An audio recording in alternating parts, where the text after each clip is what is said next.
आप सभी का टेक एडुमेट यूट्यूब चैनल पर स्वागत है।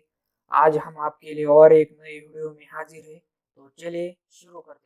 आज हम ये देखते हैं एक रिस्पॉन्सिव डायनेमिक टेक्स्ट एरिया किस प्रकार ले। डायनेमिक मतलब हम जब भी उस बटन पे क्लिक करेंगे तो हमें जितने चाहे उतने हम टेक्स्ट एरियाज क्रिएट कर सकते हैं। मैं यहाँ पे सबसे पहले सबलाइम टेक्स्ट एडिटर ओपन करता हूँ। मैं डेस्कटॉप पे बना है, यहाँ पे HTML फोल्डर के अंदर जाता हूँ और यहाँ पे मुझे एक फोल्डर बनाना है। यहाँ पे मैं इसे नेम देता हूँ डायनेमिक टेक्स्ट एरिया। तो मैंने ये एम्प्टी फोल्डर यहाँ पे बनाया है।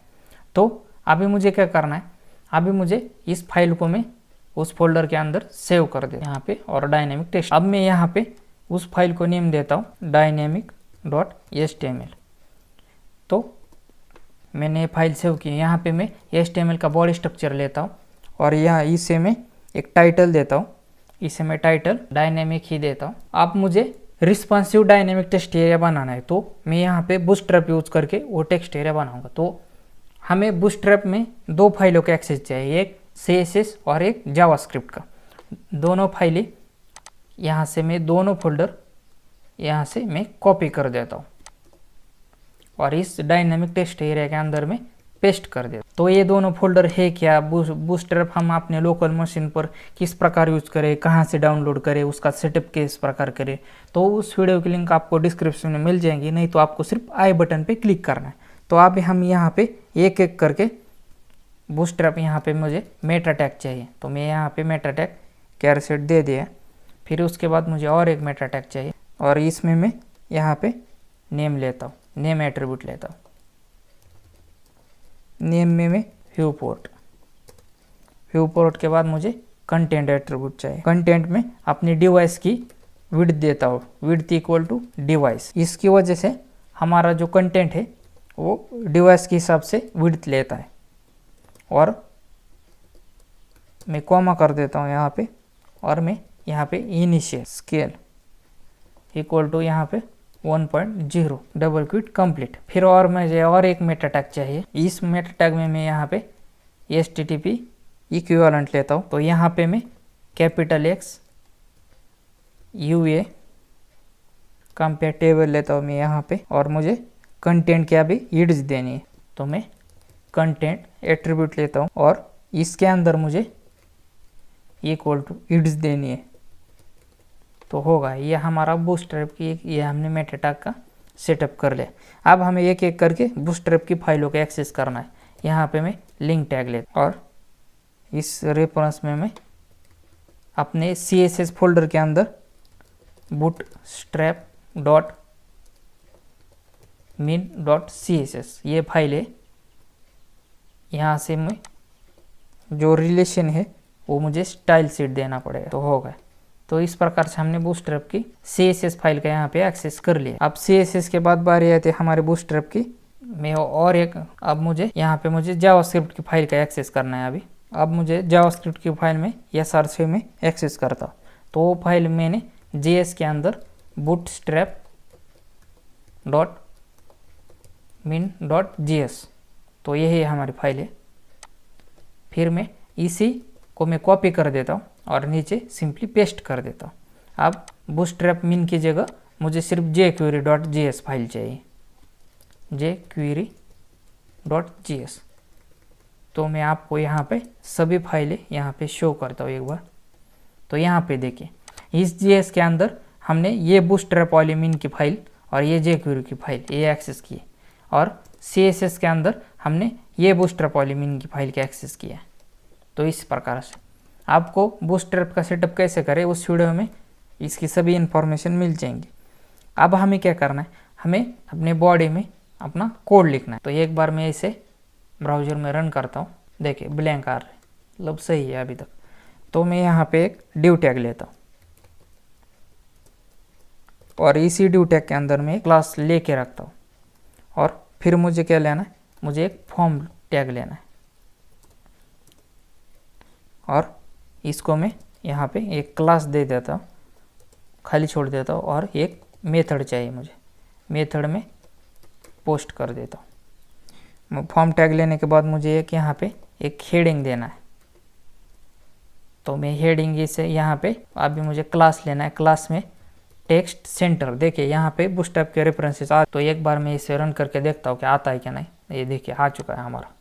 तो इसके बाद मुझे H1 के बाद मुझे अभी यहाँ पे अपना मेन कोड स्टार्ट करना है, जो कि हमारा डायनेमिक टेक्स्ट एरिया कैसे बनाते हैं उसका कोड रहेगा। अभी मैं यहाँ पे क्या लूँगा, अभी यहाँ पे मैं लेबल लेता हूँ इसके अंदर, और लेबल के अंदर मैं यहाँ पे एक फॉर एट्रीब्यूट देता हूँ। फॉर में सिर्फ प्रोजेक्ट लिखता हूँ, और इसके अंदर हमें कुछ मैसेज लिखना है। तो मैं यहाँ पे लिखता हूँ as per requirement add text area, add text area, text areas करता हूँ, and fill up the project details. मतलब हम प्रोजेक्ट डिटेल्स लेने के लिए टेक्स्ट एरिया कंसिडर करके चल रहे हैं। आप कौन सी भी डिटेल्स ले सकते हैं उसके अंदर। यहाँ पे मैं नेक्स्ट लाइन के लिए BR टैग लेता हूँ, और यहाँ पे मैं एग्जांपल दे देता हूँ, और एग्जांपल में लिखता हूँ project name comma project description. मतलब आप प्रोजेक्ट नेम के लिए हो, प्रोजेक्ट डिस्क्रिप्शन के लिए हो, किसी के लिए भी डायनेमिक टेक्स्ट एरियाज का यूज़ कर सकते हैं। और तो मैं इसे एक बार सेव करता हूँ और ब्राउज़र में रन करके देखिए आ रहा है अभी। तो इस हिसाब से हमने सभी चीज़ें यहाँ पे ले ली है। तो एक बार मैं इसे देखें, यह हमारा सेंटर में आ चुका है अभी। तो लेबल के बाद हमें क्या लेना है, इसी लेबल के नीचे मैं एक यहाँ पे पैराग्राफ टैग लेता हूँ, और इसी पैराग्राफ टैग के अंदर हमें उस डायनेमिक टेक्स्ट एरियाज का कोड लिखना है। तो मैं यहाँ पे एक पैराग्राफ टैग ले लेता हूँ। पैराग्राफ टैग लेने के बाद में मुझे यहाँ पे एक एंकर टैग भी चाहिए। यहाँ पे अभी तो मैं HRF निकाल देता हूँ, और इसके अंदर मुझे बटन लेना है। इसके अंदर मुझे बटन लिखना है। मैं button type equal to button ही कर देता हूँ, और यहाँ पे क्लास लेता हूँ। क्लास तो मैं अभी फ़िलहाल खाली छोड़ देता हूँ, और इस बटन के बाहर में इसे सिंपली एड नेम देता हूँ। तो देखिए किस प्रकार से हमारा बेसिक स्ट्रक्चर यहाँ पे आ चुका है। तो अभी हमें इसे रिस्पॉन्सिव करने के लिए इस ऐड बटन पे क्लिक करते हैं। टेक्स्ट एरिया जाने के लिए जावास्क्रिप्ट की ज़रूरत है, JS की ज़रूरत है। तो पहले मैं CSS लगा लेता हूँ, और उसके बाद हम जावास्क्रिप्ट की तरफ मूव करते। तो इस प्रकार से हमने एक बेसिक स्ट्रक्चर ले लिया है कि किस प्रकार से क्या क्या चीज़ें यहाँ पे होनी चाहिए। ये सभी यहाँ पे फाइनल हमारा हो चुका है। तो अभी मैं यहाँ पे एक टैब ओपन करता हूँ, इस टैब को मैं सेव कर देता हूँ उसी फाइल में। देखिए यहाँ पे दिख रहा है, उसी फाइल में यहाँ पे डायनेमिक css.css इस नाम से मैं सेव कर। तो इसको यहाँ पे सेव करने के बाद मुझे भी यहाँ पे CSS लिखनी है। तो मैं यहाँ पे सबसे पहले फॉर्म बॉडी लेता हूँ, ये इम्पॉर्टेंट है। फॉर्म बॉडी में क्या लेता हूँ, फॉन्ट फैमिली लेता हूँ। फॉन्ट फैमिली में सिर्फ दे देता हूँ। फॉन्ट फैमिली के बाद मुझे फॉन्ट साइज चाहिए, तो मैं फॉन्ट साइज में 15 पिक्सल दे देता हूँ। फॉन्ट साइज के बाद मुझे बैकग्राउंड कलर चाहिए, बैकग्राउंड। तो बैकग्राउंड में यहाँ पे हैश मैंने खुद के कोड पहले से ही चुने हुए हैं यहाँ पे, तो उसी हिसाब से मैं अपने कोड यहाँ पे दे देता हूँ।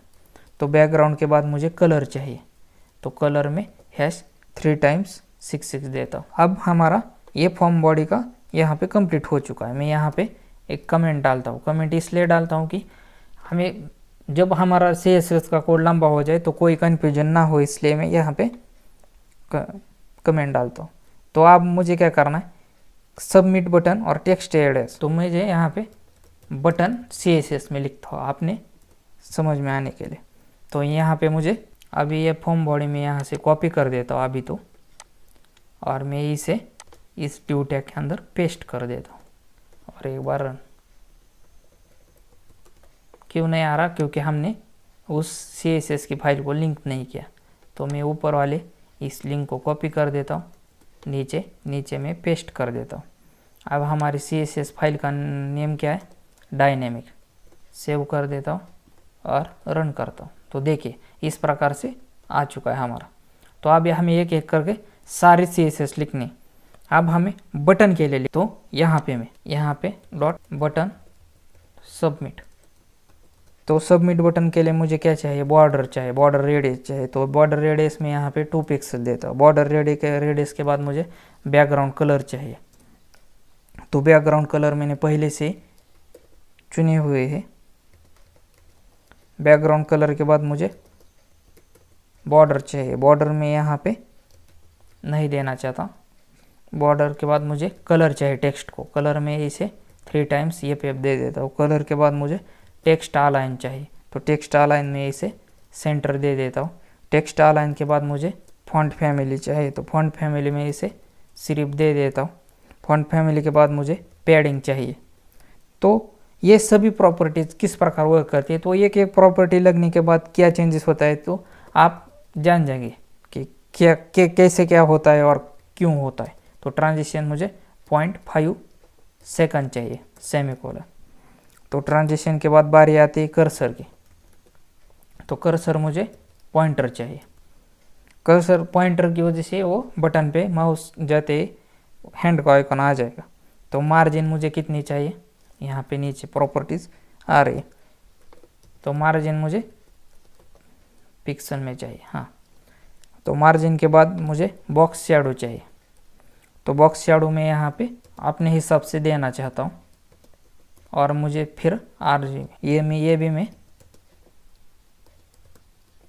अपने हिसाब से यहाँ पे 0.7 देना चाहता हूँ। फाइनली सेमीकोलन रहेगा। बॉक्स शैडो के बाद मुझे फॉन्ट साइज चाहिए। ऊपर हमने फॉन्ट साइज नहीं ली थी, फिर फॉन्ट साइज में यहाँ पे 15 पिक्सल दे देता हूँ। फॉन्ट साइज के बाद मुझे फॉन्ट वेट चाहिए। देखिए यहाँ पे आ चुका है। फॉन्ट वेट मुझे कितना चाहिए, फॉन्ट वेट मुझे 600 चाहिए। फॉन्ट वेट के बाद मुझे देनी यहाँ पे हाइट देनी। तो हाइट मुझे 50 पिक्सल चाहिए, 50। विड्थ चाहिए मुझे, विड्थ यहाँ पे मुझे 140 पिक्सल चाहिए। तो विड्थ के बाद मुझे पोजीशन चाहिए। तो पोजीशन मुझे यहाँ पे रिलेटिव चाहिए। तो आ चुके। तो मुझे और ट्रांजिशन चाहिए। तो ट्रांजिशन में यहाँ पे 0.5 सेकंड देना चाहता हूँ। तो इस प्रकार से हमने सभी प्रॉपर्टीज यहाँ पे एक एक करके यहाँ पे लगाई। अब मैं इस बटन सबमिट को कॉपी कर देता हूँ और यहाँ पे हमारा जो बटन है इसके अंदर में इसे सिंपली पेस्ट कर देता हूँ। देखिए अब क्या होता है। देखिए अभी तो कुछ यहाँ पे चेंजेस नहीं हुए क्योंकि हमने बूटस्ट्रैप के बटन के कोड के यहाँ पे नहीं लगाए। तो वो पहले मैं वो कोड यहाँ पे इसे अप्लाई कर। तो इस प्रकार से हम सभी यहाँ पे मैं एक एक करके यहाँ पे मैं बूटस्ट्रैप की पहले BTN प्रॉपर्टी का एक्सेस करता हूँ।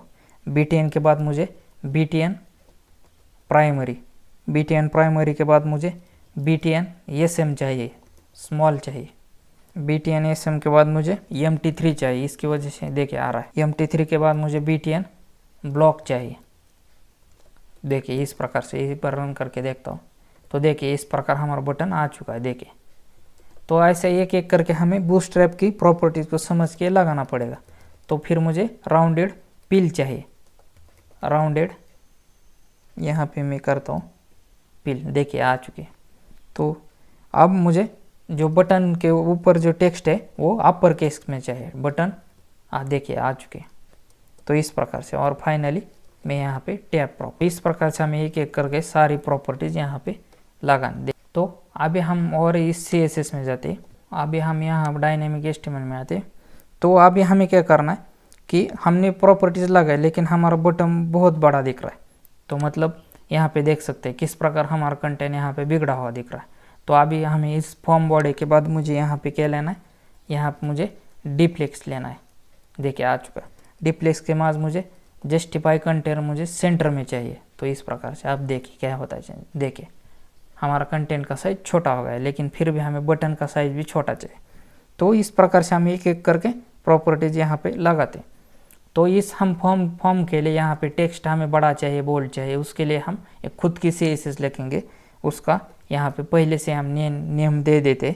मैं यहाँ पे टेक्स्ट लेआउट देता हूँ। इसी को मैं कॉपी कर देता हूँ और यहाँ मैं CSS में वो प्रॉपर्टीज यहाँ पे लगाता हूँ। तो मैं यहाँ से डॉट उसे पेस्ट कर देता हूँ और टेक्स्ट लेआउट में पहले फॉन्ट स्टाइल देता हूँ। तो फॉन्ट स्टाइल मुझे कितनी चाहिए, नॉर्मल चाहिए, नॉर्मल। तो फॉन्ट स्टाइल के बाद मुझे फॉन्ट फैमिली में सिर्फ देना चाहता हूँ। फॉन्ट फैमिली के बाद मुझे फॉन्ट साइज चाहिए। तो फॉन्ट साइज मुझे 15 पिक्सल चाहिए।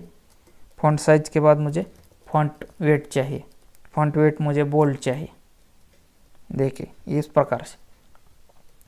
तो टेक्स्ट ये देने के बाद अब यहाँ पे सभी चीज़ें ख़त्म हुई, मैं यहाँ पे एक कमेंट डाल देता हूँ।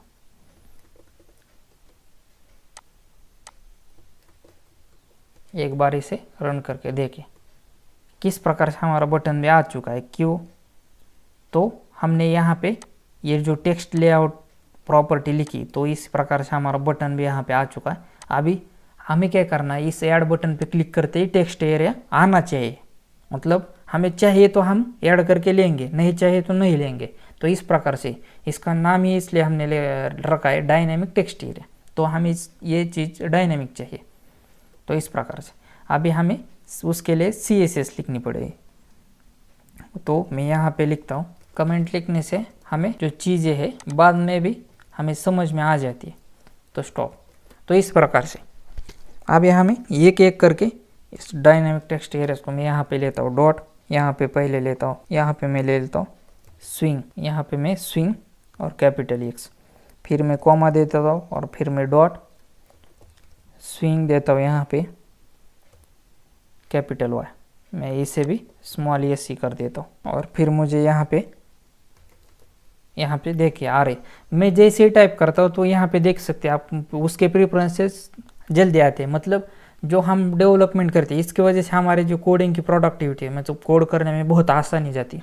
तो इसके लिए हमने सबलाइम के स्पेशल प्रेफरेंसेस सेट किए हुए हैं। तो इस वीडियो की लिंक आपको डिस्क्रिप्शन में मिल जाएंगी कि सबलाइम के वेरी हेल्पफुल प्रेफरेंसेस कैसे सेट करें और उसे किस प्रकार से यूज करें। तो उसकी लिंक आपको वीडियो डिस्क्रिप्शन में मिल जाएगी, नहीं तो आपको सिर्फ आई बटन पे क्लिक करना है। तो यहाँ पे मैं पर्सपेक्टिव 200 पिक्सल लगाता हूँ। इसके बाद मैं उसी में यहाँ पे डॉट स्विंग कैपिटल X और मैं डिव लेता हूँ। और इसके अंदर मुझे ओपेसिटी चाहिए, ओपेसिटी में 0 देता हूँ। ओपेसिटी के बाद मुझे ट्रांसफॉर्म चाहिए। तो देखिए कितनी सारी प्रॉपर्टी आ चुकी है। मैं इसे कंट्रोल Z करता हूँ और सीधा ट्रांसफॉर्म, वो प्रॉपर्टीज क्या भी यहाँ पे हमें ज़रूरत नहीं। तो मैं यहाँ पे रोटेट देखिए आ रहा है। तो इसी प्रकार से रोटेट मुझे 900 डिग्री चाहिए। फिर मुझे ट्रांजिशन चाहिए, तो आ रहा है ट्रांजिशन में यहाँ पे ऑल को लगाता हूँ। यहाँ पे मैं 0.5 सेकंड दे देता हूँ और मुझे वो क्यूबिक चाहिए। देखिए आ रहा है। तो क्यूबिक बेजर चाहिए, तो मैं यहाँ पे 0.36 दे देता हूँ। 0.36 कॉमा डॉट, उसके बाद मुझे -0.64, फिर मुझे 0.34 चाहिए, फिर मैं कॉमा 1.76 चाहिए। तो इस प्रकार से सारी चीज़ें हमने एक एक करके यहाँ पे लगा रहे। तो स्विंग हमने X लगाए, फिर बारी आती है हमारी स्विंग Y की। तो मैं यहाँ से डॉट स्विंग Y और मैं यहाँ पे डिव लेता। स्विंग Y में हमें वही चीज़ें चाहिए जो हमने ऊपर ली, ओपेसिटी ये वही चीज़ें हमें सेम स्विंग Y में चाहिए। तो मैं यहाँ पे क्या कर देता हूँ, ऊपर वाला जो स्विंग X है उन्हीं प्रॉपर्टीज़ को मैं यहाँ पे कॉपी कर देता हूँ। यहाँ पे मैं कॉपी कर देता हूँ और सिंपली नीचे में पेस्ट कर देता हूँ।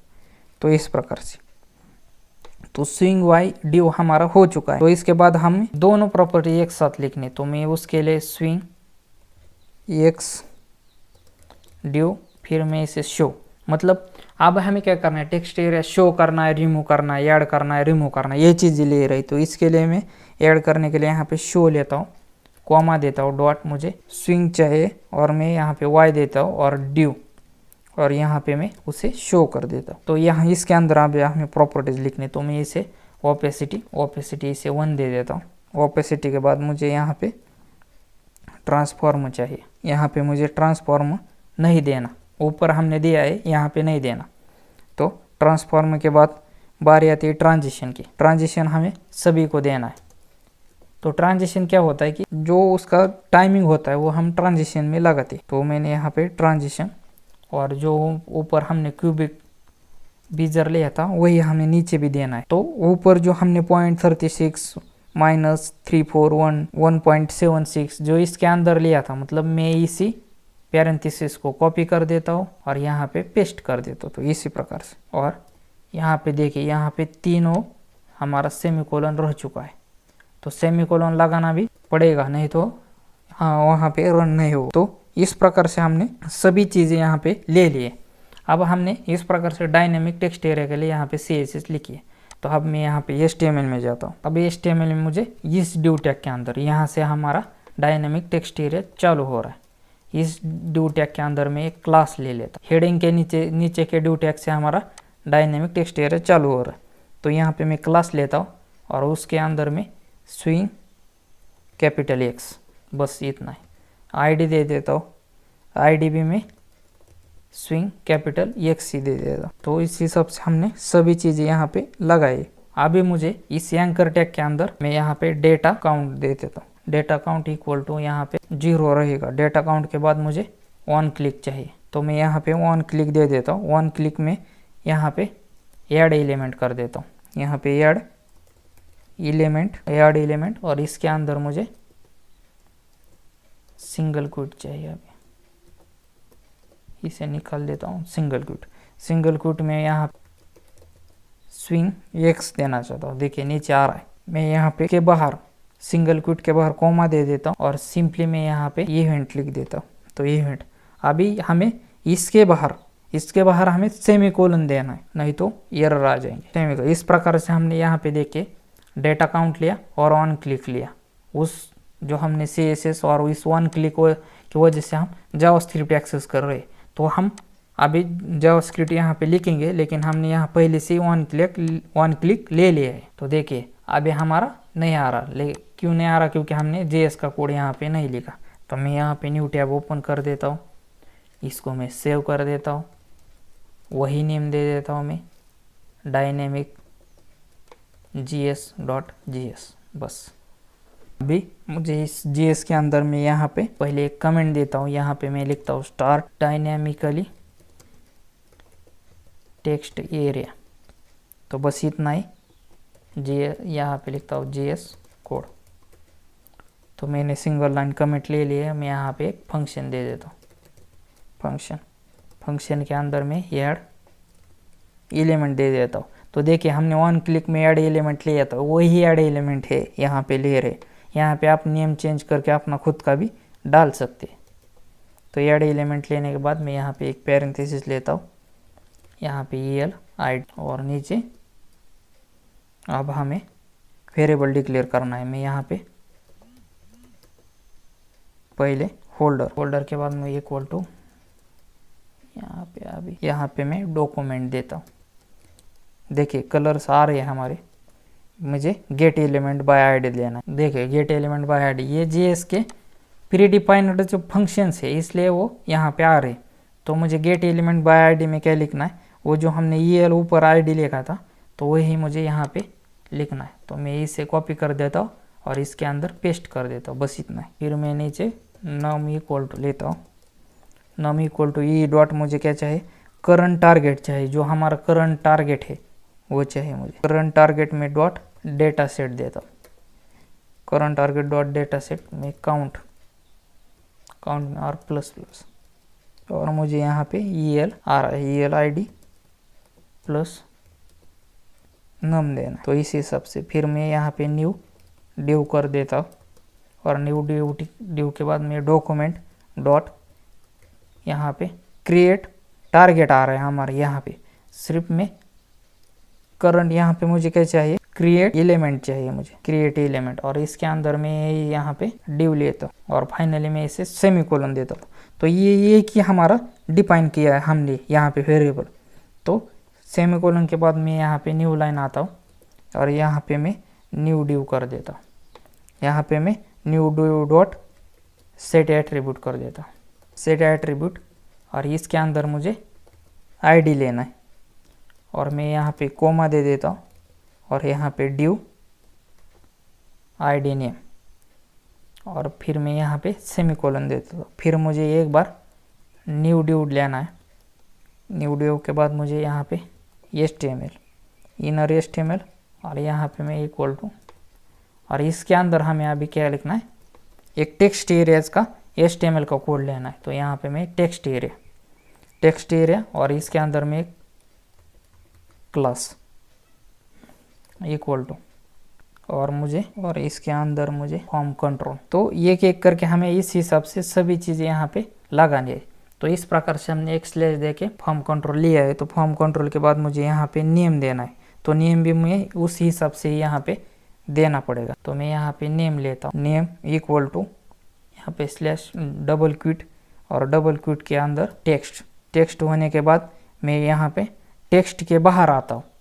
मुझे टेक्स्ट के बाहर आना है, प्लस देना है, प्लस फिर मुझे नंबर चाहिए, ऐड होना चाहिए और फिर यहाँ पे मैं प्लस दे देता हूँ और प्लस के बाद यहाँ पे मैं डबल क्विट लेता हूँ और एक डबल क्विट और मैं वो स्लैश यहाँ पे क्लोज कर देता हूँ। जो हमने टेक्स्ट को यहाँ पे ले लिया था तो वही स्लैश में यहाँ पे क्लोज कर दिया। तो इस प्रकार से मैंने पहला वाला ये कंप्लीट हो चुका है हमारा। तो इसके बाद मुझे क्या करना है, उसके बाद मुझे यहाँ पे जो हमने टेक्स्ट एरिया लिया था मुझे वो यहाँ पे इसके अंदर मुझे टेक्स्ट एरिया अपना कंप्लीट करना है। तो मैं यहाँ पे टेक्स्ट एरिया कंप्लीट कर देता हूँ। और अब यहाँ हमें क्या करना है, टेक्स्ट एरिया कंप्लीट होने के बाद हमें फिर एंकर टैग लेना है। यहाँ पे मैं एक एंकर टैग ले लेता हूँ। यहाँ पे देखिए नीचे रेफरेंस आ चुका है। तो एंकर में फिर यहाँ पे रेफरेंस देना चाहता हूँ। तो मैं यहाँ पे HR डबल क्विट लेता हूँ यहाँ पे और यहाँ पे मैं जावास्क्रिप्ट लिखता हूँ, जावास्क्रिप्ट। और इस जावास्क्रिप्ट के बाद मुझे कोलन चाहिए, वो भी मुझे एक कोलन चाहिए और एक सेमी कोलन चाहिए, कोलन और एक सेमी कोलन चाहिए। तो ये सभी चीज़ें ये थोड़ा सा ज़्यादा डिफिकल्ट नहीं, लेकिन ये बारीकी से सभी चीज़ें हमें करनी पड़ेगी। तो इस हिसाब से यहाँ पे मैंने जावास्क्रिप्ट लिख लिया HR में और यहाँ पे मैं इसके बाहर आता हूँ, इस डबल क्विट के इसके बाहर आता हूँ और फिर हमें ऑन क्लिक लेना है। तो मैं इसके बाहर मुझे और एक बार ऑन क्लिक लेना है। तो मैं यहाँ पे ऑन क्लिक ले लेता हूँ। तो ऑन क्लिक और यहाँ पे मुझे डबल क्विट चाहिए और इसके अंदर में रिमूव एलिमेंट कर देता हूँ, रिमूव एलिमेंट। और रिमूव एलिमेंट हमें एक पैरेंथेसिस लेना है। तो मैं यहाँ पैरेंथेसिस ले लेता हूँ और इसी पैरेंथेसिस के अंदर मुझे एक सिंगल कोलन चाहिए और एक हमें डबल कोलन चाहिए। और इसी डबल कोलन के अंदर मुझे यहाँ पे मैं एक प्लस देता हूँ और इसके बाद मुझे यहाँ पे ड्यू, देखिए आ रहा है नीचे, ड्यू ID नेम देना है। तो ड्यू ID नेम के बाद मुझे यहाँ पे मैं प्लस दे देता हूँ और फिर इस कोलन के बाहर मैं इसे एक स्लैश दे देता हूँ और फिर हमारा सिंगल कोलन रहेगा। इस हिसाब से हमने ये वाला यहीं पे कंप्लीट किया और फाइनली हमें कोमा देना है। कोमा देने के बाद मैं यहाँ पे स्पेस दे देता हूँ। स्पेस के बाद मुझे यहाँ पे क्या करना है, मुझे इसे स्लैश लेना है, स्लैश के बाद मुझे यहाँ पे सिंगल कोलन और इसके अंदर मैं यहाँ पे डबल कोलन ले लेता हूँ। फिर मैं यहाँ प्लस ले लेता हूँ और प्लस के बाद मुझे ELID लेना है। देखिए आ रहा है, रेफरेंस आ चुका है। फिर इसके बाद हमें प्लस देना है, प्लस के बाद मुझे यहाँ पे इसे क्लोज करना है स्लैश लगा के। तो इस प्रकार से ये हमारा यही पे कंप्लीट हो चुका। अब हमें पैरेंथेसिस के बाहर आना है, बाहर आके हमें एक बार यहाँ पे स्लैश देना है। इसी प्रकार से हमारा ये यहाँ पे कंप्लीट हो चुका है। इसके अंदर अभी जो हमारा जो ग्रेटर देन है उसके अंदर मुझे यहाँ पे रिमूव लिखना है। हमारा जो टेक्स्ट एरिया है वो रिमूव भी होना चाहिए। तो इसके लिए मैं यहाँ पे रिमूव लिख देता हूँ और रिमूव, और मुझे यहाँ पे अपना फाइनली एंकर टैग क्लोज करना है। तो सारी चीज़ें हमें इसी हिसाब से करनी है और फाइनली हमें सेमी कोलन दिया। तो जो सभी हमने यहाँ पे स्लैश दिए तो वो बारीकी से आपको देखना है। तो मैंने यहाँ पे रिमूव दे दिया, फाइनली सेमी कोलन दे दिया। तो इस प्रकार से हमारा ये हो गया। अब हमें क्या चाहिए, अब हमें होल्डर चाहिए, मतलब जितने भी हम टेक्स्ट वो करें तो वो उसके लिए मैं यहाँ पे होल्डर डॉट और मैं अपेंड करना चाहता हूँ, अपेंड चाइल्ड। और इसके अंदर में इसे मैं सेमी कोलन दे देता हूँ और इसके अंदर में न्यू ड्यू कर देता हूँ। देखिए जो अपेंड ये जावास्क्रिप्ट में ये आपको एक मेथड है, मतलब ये फंक्शन मेथड है। तो इसके बाद होल्डर के बाद मुझे क्या चाहिए, मुझे सेट टाइम आउट चाहिए जो, तो मैं यहाँ पे सेट टाइम आउट लेता हूँ। सेट टाइम आउट के बाद मुझे फंक्शन चाहिए और फंक्शन के बाद मैं यहाँ पे, और इसके अंदर मुझे यहाँ पे new due dot class name, और डबल क्विट में मैं यहाँ पे शो, और इसके बाद मुझे सेमीकोलन। तो इस हिसाब से मैंने सारी चीज़ें यहाँ पे ले ली है।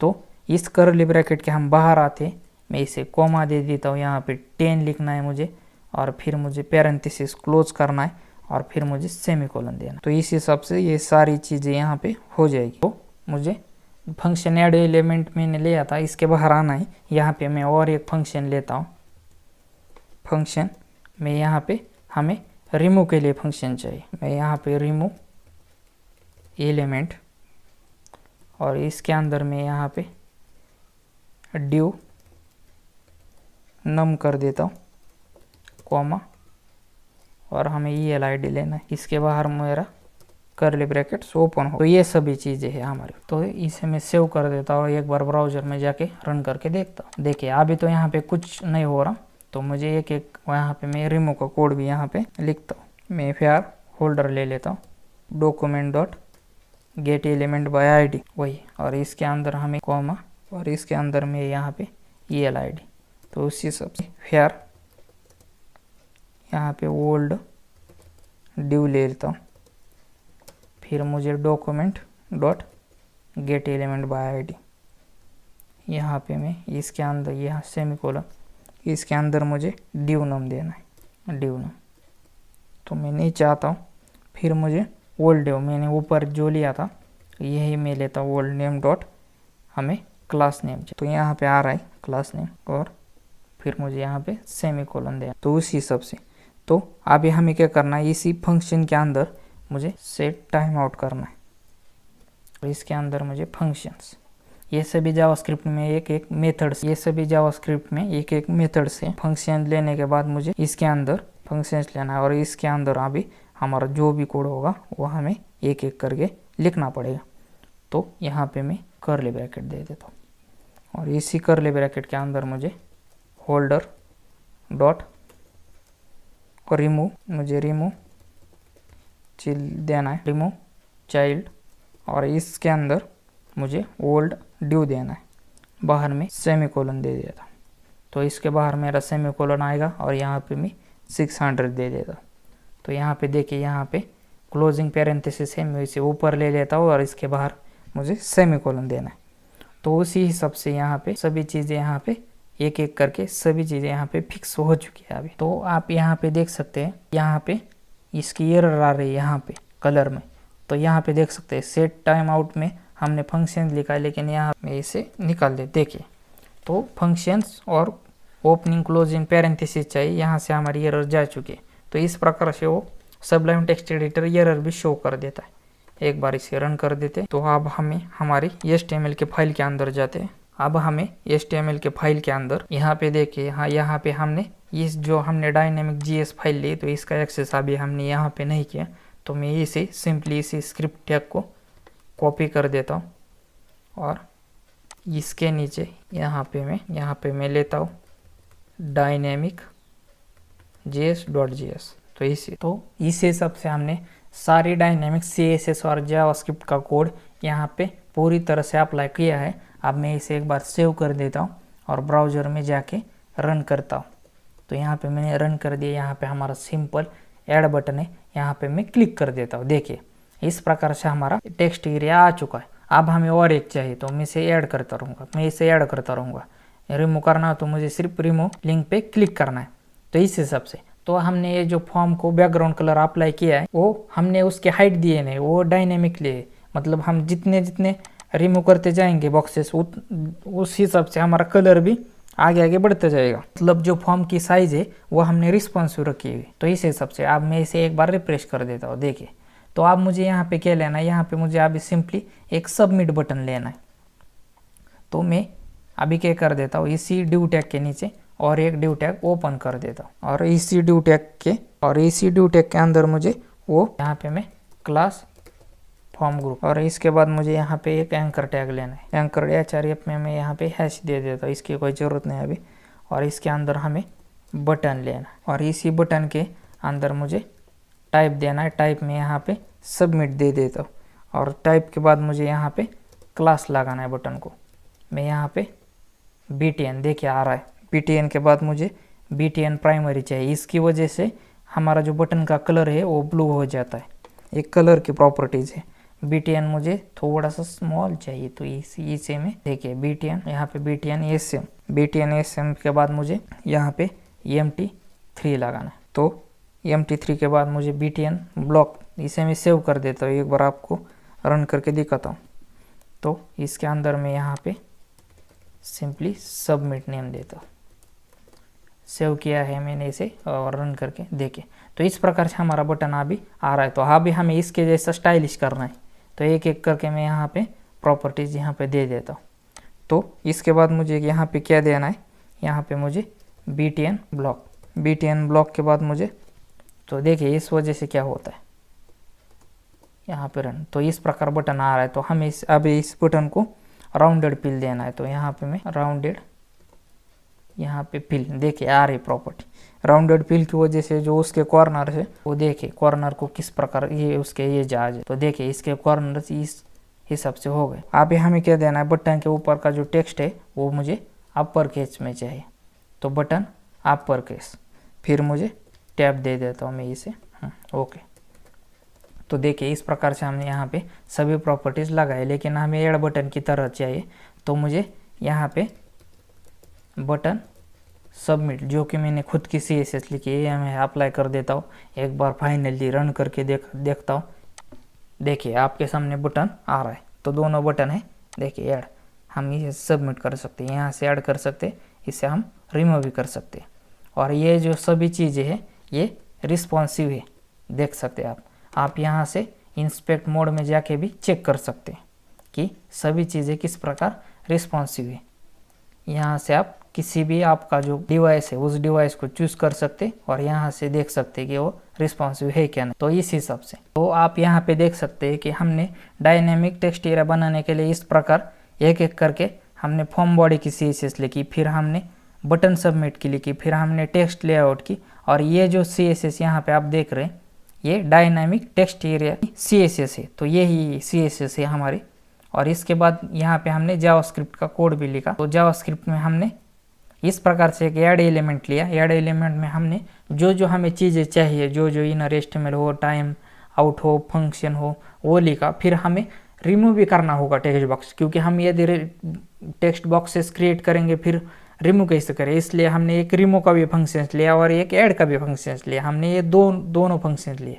तो इस प्रकार से ये कोड है। इन दोनों फाइलों को फिर हमने dynamic.html में अप्लाई किया। तो यहाँ पे देख सकते हैं आप, यहाँ पे हमने JS की फाइल अप्लाई की और यहाँ पे हमने CSS की फाइल अप्लाई की और बाकी फाइलें बूटस्ट्रैप की। तो इस प्रकार से, और यहाँ पे हमने एक डिव टैग लिया और ये डिव टैग हमारे डायनेमिक टेक्स्ट एरियाज के लिए है। और इसके अंदर हमने डेटा काउंट 0 लिया और 1 क्लिक पे हमने ऐड एलिमेंट दिया। तो इसी हिसाब से हमने यहाँ पे जावास्क्रिप्ट का ऐड एलिमेंट फंक्शन का एक्सेस किया है। तो इस हिसाब से, और फिर हमने एक फाइनली सबमिट बटन लिया और हमने एक उसके लिए बटन सबमिट नाम की एक CSS भी लिखी है। तो इस हिसाब से हमने सभी चीज़ें की। तो इस प्रकार हमने एक डायनेमिक टेक्स्ट एरिया आज बनाया है। तो आज के लिए बस इतना ही, मिलते हैं और एक नए वीडियो। यदि ये वीडियो आपको पसंद है तो आप वीडियो को लाइक करें और वीडियो को शेयर कीजिए। और भी ऐसे नए वीडियो देखने के लिए आप चैनल को सब्सक्राइब करें और ही साथ ही वीडियो के नोटिफिकेशन के लिए आप बेल आइकन को प्रेस कीजिए। तो चलिए मिलते हैं और एक नई वीडियो में।